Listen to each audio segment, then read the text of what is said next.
Assalamualaikum warahmatullahi wabarakatuh. Ketemu lagi dengan Bu Dini. Pada video fisika kali ini, Ibu akan membahas tentang kinematika.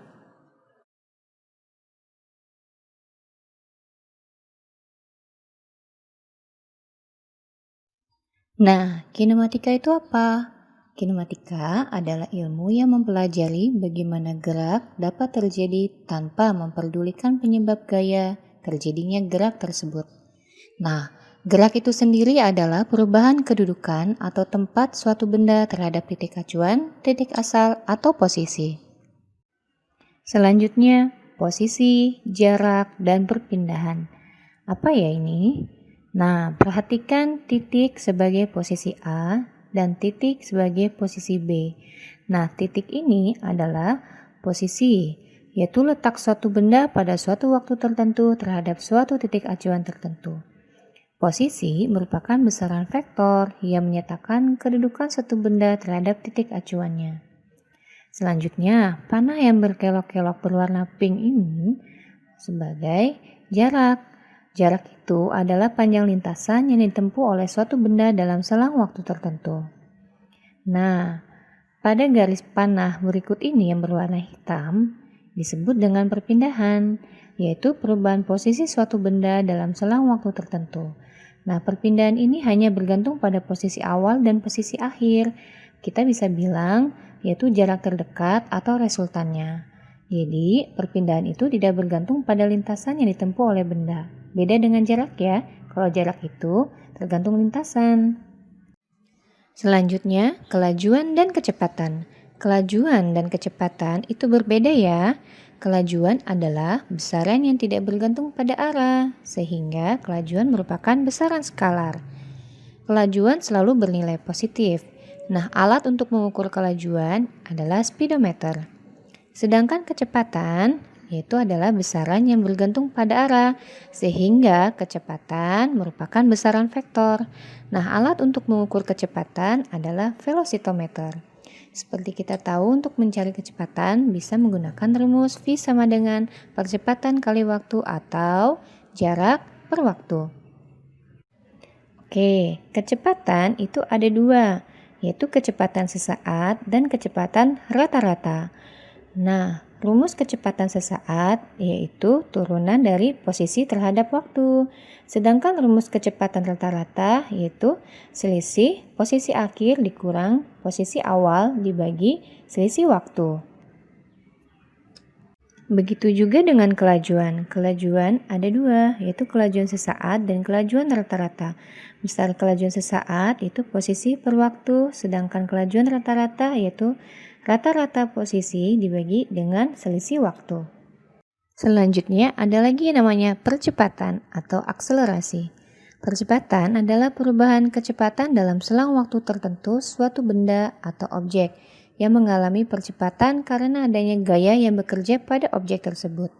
Nah, percepatan ini terbagi menjadi dua, ada percepatan rata-rata dan percepatan sesaat. Percepatan rata-rata besarnya yaitu selisih kecepatan dibagi dengan selisih waktu, sedangkan percepatan sesaat itu turunan dari kecepatan terhadap waktu. Next, kita memasuki contoh soal. Di sini ada sebuah benda bergerak lurus terhadap sumbu X dengan persamaan posisi XT sama dengan 5T kuadrat ditambah 20T ditambah 5. Yang ditanyakan adalah A. Kecepatan rata-rata antara T sama dengan 1 detik dan T 2 detik. Yang B. Kecepatan sesaat. Yang C. Percepatan rata-rata. Dan D. Percepatan sesaat antara T 1 detik dan T 2 detik. Baik, pembahasannya untuk yang A, kita tentukan nilai posisi saat waktunya 2 detik dan posisi saat waktu 1 detik. Kita tinggal substitusikan saja waktunya ke dalam persamaan posisi. Jika waktunya 2 detik, maka diperoleh hasil 65 meter. Nah, posisi saat waktunya 1 detik diperoleh hasil 30 meter. Selanjutnya kita hitung kecepatan rata-ratanya, yaitu selisih posisi dibagi selisih waktu. Berarti 65 dikurang 30 dibagi 2 dikurang 1 detik. Hasilnya adalah 35 meter per second. Yang B, kecepatan sesaat, ini adalah turunan posisi terhadap waktu. Nah, posisinya adalah 5T kuadrat ditambah 20 ditambah 5. Kita turunkan, berarti menjadi 10T ditambah 20 kecepatannya. Maka dari itu, untuk mengetahui kecepatan sesaat saat waktunya 1 detik, kita tinggal substitusikan saja. Berarti 10 dikali 1 ditambah 20. Kecepatan saat waktunya 1 detik yaitu 30 meter per second. Begitu juga dengan saat waktu 2 detik. Berarti 10 dikali 2 ditambah 20. Hasilnya 40 meter per second. Oke, yang C, percepatan rata-rata. Di sini kita tinggal mengurangi selisih kecepatan terhadap waktu. Nah, selisih kecepatan akhir dikurang kecepatan awal yaitu 40 dikurang 30 dibagi 2 dikurang 1. Hasilnya 10 meter per second kuadrat. Yang D, percepatan sesaat. Ini merupakan turunan kecepatan terhadap waktu. Nah, kecepatan yang tadi di nomor yang B, kita peroleh hasilnya 10T ditambah 20. Ini kita turunkan lagi sekali. Hasilnya adalah 10. Karena ini sudah konstanta, maka hasil percepatan sesaatnya adalah 10 meter per second. Selanjutnya GLB, gerak lurus beraturan. Gerak lurus beraturan adalah gerak lurus suatu benda dengan kecepatan tetap atau konstan. Nah, kecepatan tetap artinya arah dan besarnya tetap. Dengan kata lain, percepatannya sama dengan 0. Sehingga gerak suatu benda tidak akan dipercepat dan tidak akan diperlambat. Rumus yang digunakan di sini adalah V sama dengan S per T. Kecepatan sama dengan jarak per waktu. Contoh soal GLB. Pada soal ini terdapat sebuah sepeda motor bergerak pada lintasan lurus dengan kecepatan konstan 36 km per jam. Hitunglah besar jarak yang ditempuh motor setelah melaju selama 10 menit. Baik, di sini yang diketahui adalah velocity-nya 36 km per jam. Kita ubah dulu menjadi meter per detik. Berarti 36 km per jam adalah 10 meter per second. Waktunya 10 menit sama dengan 600 detik. Yang ditanya adalah jarak. Nah, berarti rumus jaraknya adalah V dikalikan T sama dengan 10 meter per second dikali 600 detik. Jadi jarak yang ditempuh sebesar 6.000 meter. Selanjutnya GLB, gerak lurus berubah beraturan. GLB adalah gerak lurus pada arah mendatar dengan kecepatan atau velocity yang berubah setiap saat karena adanya percepatan yang tetap. Nah, pada GLBB, gerak benda dapat mengalami percepatan atau perlambatan. Jika A-nya bernilai positif, maka bendanya dipercepat. Sedangkan jika nilai A-nya negatif, maka benda diperlambat.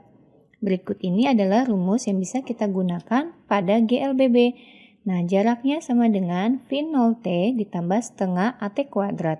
Untuk mencari VT sama dengan V0 ditambah A kali T. Untuk VT kuadrat sama dengan V0 kuadrat ditambah 2 kali AS. Contoh soal GLBB.